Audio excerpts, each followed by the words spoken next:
Hello, my name is Redia Winters, and this is my persuasive presentation.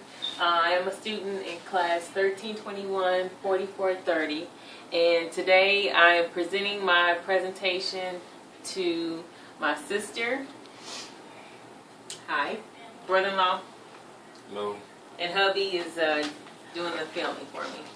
Hello. Okay. So we're going to talk about smartphone showdown, and I thought that it would be appropriate for me to talk about the iPhone and the Galaxy because I once had an iPhone and I only had it for a week, and after doing some research, I learned that the iPhone was not for me after being an Android customer for about 2 years. So I'll tell you why. So, looking at the camera, the picture here, my question to you all is which one is better? And I'll let you decide at the end of my presentation. So, it's obvious that looking at both phones, that the Galaxy 3, which is the phone that I now have, the screen is much bigger than the iPhone. The iPhone now is up to 4 inches, whereas before it was about 3.5 inches big. And the screen, I had issues with the iPhone because the screen to me was too small, and I have big hands, and trying to text and all that stuff, it just didn't work out for me. So the Galaxy 3, the screen is much bigger, about 4.8 inches.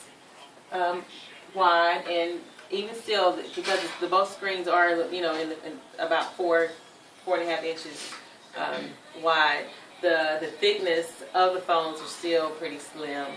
The iPhone is about 30 inches, and the Galaxy S3 is about 34 inches in slimness.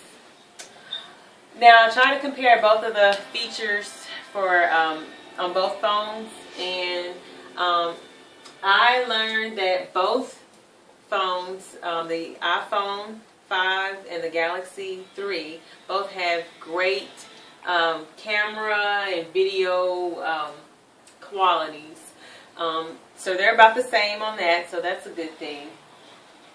The battery life for both phones, the iPhone was, actually the iPhone doesn't last as long as the Galaxy 3.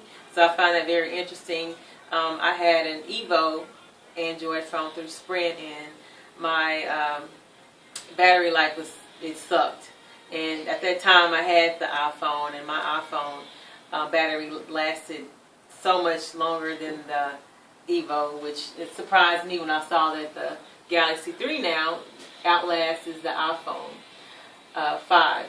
Now the storage is very important to me, and one thing that I noticed when I had my iPhone was that I could not insert a memory card. So that was one thing I didn't like, because I thought that I needed more space. Whereas with the Android, it comes with 16 gigabytes or 32 gigabytes, and also it comes with a storage space that's on the side that will give you additional storage space, which I thought that was great. Storage for the iPhone, it comes in 16, 32, or 64 gigabytes, and it does not come with a micro SD slot, and that's one of the disadvantages with the iPhone that I found. As far as the call quality, they're both pretty much very good quality.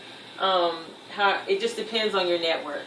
I'm with Sprint, and I can probably count on one hand how many times my phone has dropped. So that's pretty good. As far as the applications, Apple does win over Google. Apple has about 360,000 iPhone applications, and the Android has about 320 applications to offer customers. Both of these, both Apple and Android, they have about pretty much some of the same applications. For example, Angry Bird. I mean, who doesn't have Angry Bird? I mean, Apple has that. One thing about the Android that I like most is that when I got my Android, I didn't have to worry about downloading so many applications because Google already had most of the applications that I was interested in, or applications that I didn't know nothing about, which I learned to like them. Whereas the iPhone, you didn't really have much. You had to download pretty much everything, and I didn't like that. I was spoiled with the Android. So, cost, Android is a little bit cheaper than the iPhone, which is good. And, you know, based on my experience, iPhone versus the Galaxy S3, hands down, I think Galaxy is way better than the iPhone. That's my opinion. You know, time will not allow me to go in detail about all of the pros and cons with both devices, but from my experience, I think the Android is a whole lot way better than the iPhone. All right. Thank you.